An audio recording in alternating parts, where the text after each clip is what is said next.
నీవు లేచి నీ దేశము నుండి, నీ బంధువుల యొద్ద నుండి, నీ తండ్రి ఇంటి నుండి బయలుదేరి నేను నీకు చూపించి దేశమునకు వెళ్ళము. దేవునికి స్తోత్రం.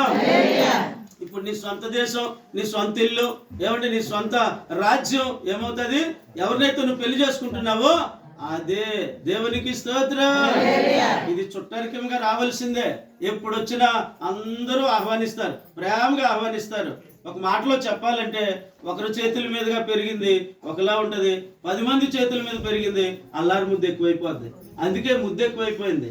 నాన్నుంటే అస్సలు మాట పన్నిచ్చేవాడు కాదు, అసలు మాట పన్నిచ్చేవాడు కాదు, అసలు ఏం అందించేవాడు కాదు. ఏదేమైనా సరే బంగారులా పెంచారు, బంగారులాగా మరి చక్కగా ఈరోజు మంచి సంబంధం చూసి పెళ్లి చేస్తున్నారు. కాబట్టి తన కుటుంబాన్ని తను కట్టుకోవాలా. ఆ రోజు అబ్రాహాముతో దేవుడు ఏదైతే చెప్పాడో నీతో కూడా అదే చెప్తున్నాడు. లేచి నీ తండ్రి ఇంటి నుండి నీ తల్లి ఇంటి నుండి బయలుదేరి నేను చూపించే దేశం విశాఖపట్నంలో, మల్కాపురంలో ఆ స్టీఫెన్ ఇంటికి వెళ్ళిపో. దేవునికి స్తోత్రం. బోలో యేసు మహారాజ్కి, బోలో క్రీస్తు మహారాజ్కి. ఇక చివరిగా 3వ పాయింట్ ఏంటంటే మరి ఈ బిడ్డను పెండ్లి కుమార్తెగా అలంకరించారు. చెప్పండి అమ్మా, ఎలాగా? గట్టిగా ఎలాగా?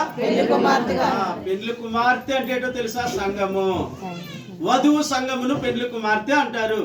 కాబట్టి మరి సంఘం అంటే మనమే, మనందరమును. ఏమండి, మనమందరమును సంఘము. ఈ సంఘము ఏం చేయాలి చెప్పండి? ఇలా అలంకరించబడాలి. ఏమండి, పెండ్లి కుమార్తెలు అలంకరించబడాలి. ఎలాగా చెప్పండి అమ్మా?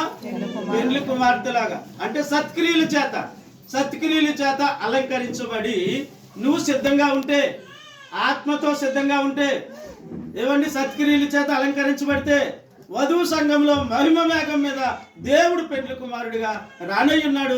మనమందరం కూడా మహిమ మేఘం మీదకి ఎక్కబోతా ఉన్నాం. దేవునికి స్తోత్రం. ఈ సమయంలో మరి ఆ పెండ్లి కుమారుని దగ్గరికి వెళ్ళాలంటే చెప్పండి అమ్మా, పెండ్లి కుమారుని దగ్గరికి వెళ్ళాలంటే పెండ్లి కుమార్తె సంఘంలో చేరాల. ఆ పెండ్లి కుమార్తె ఎవరు? సంఘంలో చేరాల. అంటే రక్షణ పొందిన వాళ్ళు ఏం చేస్తారు? సంఘంలో ఉన్నట్టు. రక్షణ లేని వారు చెప్పండి అమ్మా సంఘంలో లేనట్టు. సంఘంలో చేర్చబడాలి. దాన్ని వధువు అంటారు, వధువు సంఘము అంటారు. ఎవరైతే ఇంకా మారు మనసు పొందలేదో, ఎవరైతే ఇంకా రక్షణ పొందలేదో వారందరూ కూడా మారు మనసు పొందండి, రక్షణ పొందండి, సంఘంలో చేర్చబడండి. తద్వారా వధువు సంఘంలోనికి మీరు వెళ్తే అప్పుడు నిజమైన పెండ్లి ప్రభువైన యేసుక్రీస్తుతో జరుగుతుంది.